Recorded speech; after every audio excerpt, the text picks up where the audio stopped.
Everyone, Botter Milligan here at Collective Con alongside Mr. John DiMaggio, a.k.a. The voice behind your favorite beer guzzling robot and cartoon dog, among others, all right? I mean, the resume, if I was to go through his resume, I'd be here all day, but I just want to say, John, thank you so much for taking time. Oh, you're welcome. How is your Collective Con experience going so far? So far, so good.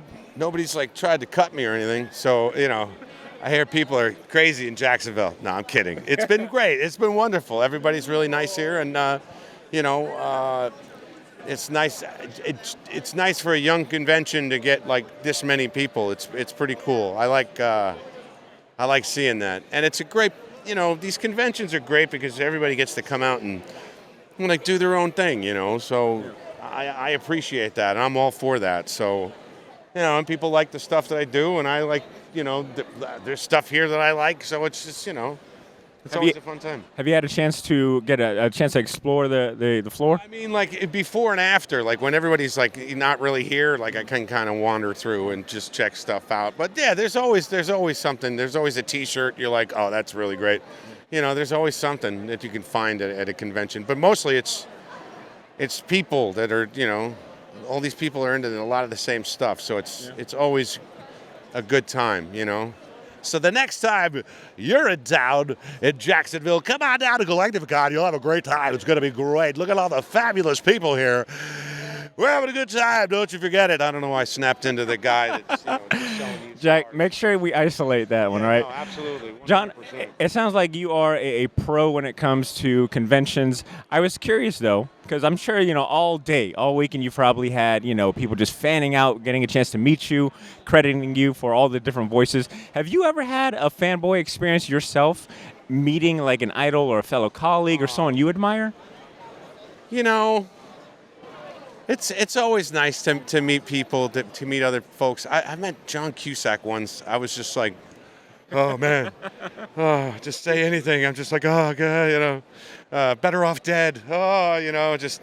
But, you get to run into folks that are really cool, and you make friends with folks. And then sometimes you come to these and you have your friends are here already. So it's pretty cool.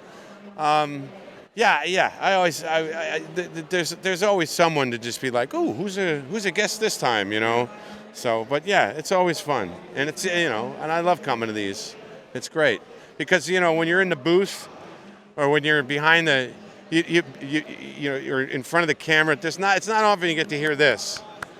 Hey, you did all right, or a big laugh or whatever, So it's always nice to come and show up and hear the laugh, or get to hear the 2 or 3 claps, the 2 or 3 awkward claps that you're due, because you can't, not a round of applause, just a solid clap.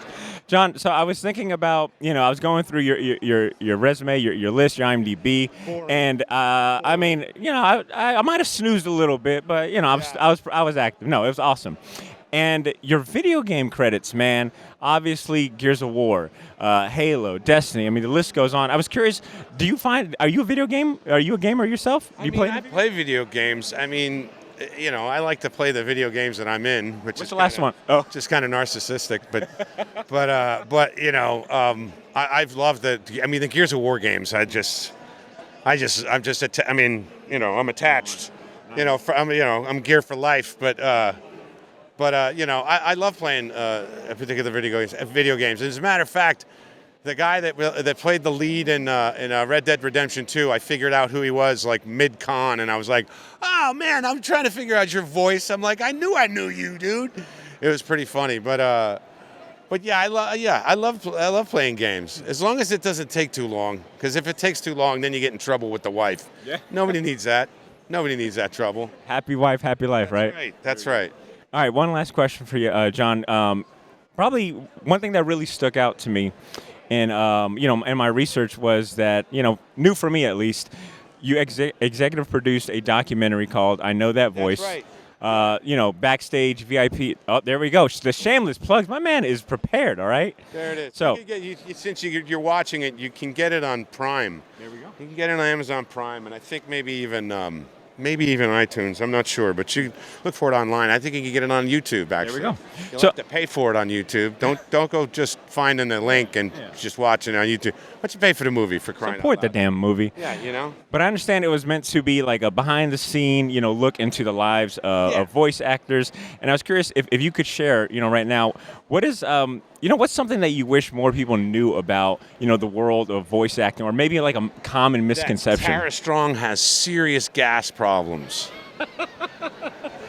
Well, there goes our Tara Strong appearance next year. No, she's kidding. Don't. She's fine. Tara Strong does not have gas. I'm the one who has gas that usually blames it on Tara. I've been holding my breath this whole time. Yeah, I know. It's terrible. No, I don't know. What's something that? I mean, we're all just trying to, we're all just trying to work.